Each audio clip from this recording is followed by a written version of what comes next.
And some things are just reliable. There's not a lot of things that are reliable. In your life, in my life, you've got death, taxes, and the Detroit Lions bringing up the rear in whatever division they happen to be in. NFC Central for years now. But Detroit is off to another wicked bad start. A wicked bad start here in 2022, which has started the drumbeat for change in Michigan. The last couple of weeks have been rock bottom for the Detroit football team. The Lions owner, Sheila Ford Hamp, she made some surprising comments, surprising to many. Normally you don't see the owner come out and speak mid-season, but she did. And the owner of the Lions saying that she has not lost faith in Dan Campbell and the GM Brad Holmes. What up, Holmes? Despite the team being 1-5 to begin the year. Now, if you didn't hear this, just to prove I'm not lying, the Detroit football team owner issuing a vote of confidence to her beleaguered head coach and GM combo. She pulled the media aside to give her public support. As Warner Wolf would say, let's go to the audio tape. And she started out her rant by saying the Lions have to stay disciplined. They have to. Let's go to the audio tape. You all well know our team is very young, and that's not an excuse. That's a fact. And, young players are going to make mistakes. So we've had some key mistakes that have cost us games. Hopefully we're not going to repeat those. Hopefully we learn. But it is a process, and, that's what it is. It's hard, and it's really hard to stay disciplined, no one hates losing more than I do, than my family does. Well, I don't think that's true. I'm sure there's a lot of people that hate losing more, because if you actually hated losing that much, your family would have sold the team years ago. So I don't think that's the reality of the situation. And the excuse, it's a young team. Oh, that's not. Anytime you say it's not an excuse after you've made a statement, it's an excuse. Does anyone disagree with that? No one's hands raised. Okay, so here's more from the Lions owner. And she says that Detroit had to take a couple of steps back before they went forward. This, I would say, was like a teardown and then a rebuild. We really had to take it down to the ground level. And it's been not only on the football side, but across the organization. We've put in a lot of new talent at the top. I really believe in the top leadership in this organization, and I think we've got the people to do it, to carry this out. I think that's what's different. Yes, they have the people. Well, they definitely have people. I don't know if they're the right people, but here's more. And again, the owner of the Lions here, giving the vote of confidence here, and she's not agnostic when it comes to the future of the Detroit Lions. As I say, we've got a long way to go in this season. I wanted to talk to you guys because I know, really talking to you, talking to the fans. And, the fans. Everyone's frustrated. I'm frustrated, but again, I really believe in what we've got and what we're going to be. It just takes time. There you go. I'm getting all F's right now, but you just wait. I'm going to become an A student. I am going to be an A-B student. That's what's going to happen. All right, last one. Here's the money quote. The owner of the Lions here at a random moment in the middle of the week, pulling aside the media there to give a vote of confidence to Dan Campbell and to the GM Brad Holmes. And she says, hey, these are the right people. Here's the audio to prove it. What I really have confidence in is the process we went through in the first place when we hired Brad and Dan. It was extremely thorough, and we really believe we've come up with the right people. So, I can't comment on other teams' rosters or what they had in the first place. All I know is what we had and where we're going. A lot of background noise. They did not turn the sound down for the owner. All right, so let us discuss the question. All right, what do you make? You just heard it. We played the money sound bites there. What do you make of the Lion ownership giving a vote of confidence to Dan Campbell? So my observations, you've got Hasbro, Dingy, and Simpatico. And we will combine all of these random things together. We're going to make some Detroit-style pizza is what we're going to make. So, number one. These comments from ownership, at first glance or first listen, they sound reassuring. It's the old Sam Hinkie thing from Philadelphia years ago, this con artist with the Sixers. Trust the process.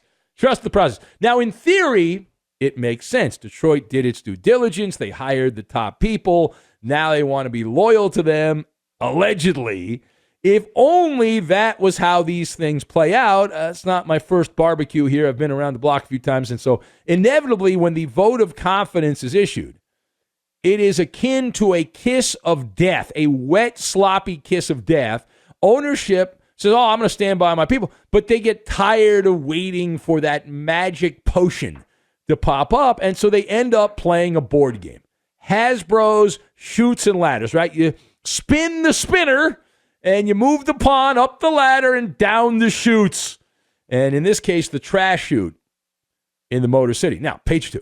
Why does Detroit continue to blow? They had a really good offense to begin the year. First couple of weeks, they looked great. Defense was terrible. But the Lions are the personification of bad to the bone. And they've created their own think tank in Michigan. They've come up with new and creative ways to suck. And last week, for example, against the Cowboys, they had 5 turnovers, did not get in the end zone, but yet it was a one-score game. They held Dallas's offense to 10 points going into the final 3 minutes. So for 57 minutes, that much-maligned Detroit defense had done its job. It was anyone's game, and then they gave up a couple of late scores to allow the Cowboys to cover the spread. Not that I'm bitter because I might have taken the Lions in that game. Now, the game prior to that, they had a bye, but the game prior against the Patriots, Dan Campbell decided, I don't have a good kicker, so I'm going to just go for it on fourth down as often as I can. So he went for it 6 times on fourth down and somehow managed to go 0 for 6 on fourth down, did not score a touchdown. And so the last 2 games, the Lions have been outscored 53-6 the last 2 games. They've also given up 48 points this season to Geno Smith in a home game in Michigan, fumbled away a 10-point lead midway through the fourth quarter to the Vikings. Remember, bad teams lose close games. Last couple of weeks, the Lions have been blown out, but they've also lost a couple of close games. This team continues to float on a dinghy with a broken motor in the Michigan Triangle, right? There's a lot of paranormal activity. That guy Hayes that calls the show from Minnesota would like that Michigan Triangle area. There's a lot of weird stuff that happens. Then you have the quagmire with Jared Goff, who has morphed back to the Jared Goff we knew and loved back in his pre-Sean McVay days with the old LA Rams. Goff has had 2 good games this season, and not 1, not 2, not 3, but 4 clunkers. In fact, the last 4 games, Jared Goff has 5 touchdowns, 5 interceptions, and a passer rating of 85.8. That includes a 4-touchdown, 378-yard game against Seattle that the Lions lost. So Goff, who was looking like maybe he can stick around, now he's back to being roster spam. And until Detroit ends up getting their next quarterback, he'll be hanging around the next prodigy in the 2023 NFL Draft. Final point.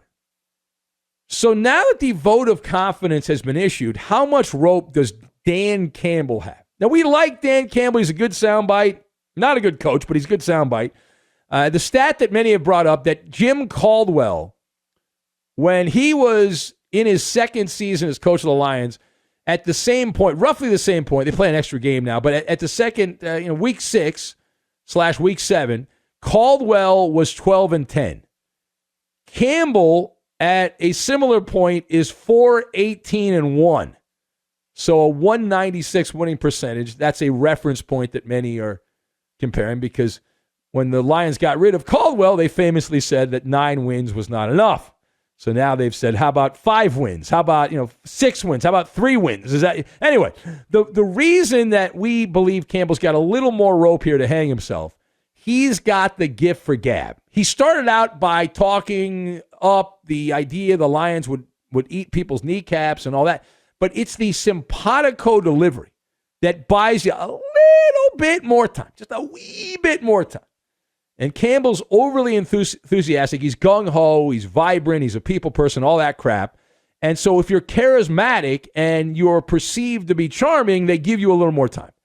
The debonair approach is the ace up the sleeve. But eventually you fly through enough turbulence and you know what ends up happening. There also has been no mutiny in the locker room. The team hasn't turned on him. Ultimately, you got to show a pulse, or they take you off life support. Another thing in favor of Dan Campbell is, while the Lions are bad, they're not boring. You can be bad as long as you're interesting. You can't be bad and boring. And the Lions are not boring. They're bad, but not boring. They'd like to be good and then boring, right? Good and boring's okay, but if you're bad and boring, that's the kiss of death. That's not the case. All right? The big question is, will Campbell be able to sweet talk his way to continue to have the job and help select the groceries when the Lions go back to the store for their forever franchise quarterback yet again in the 2023 draft? Stay tuned. Inquiring minds would like to know.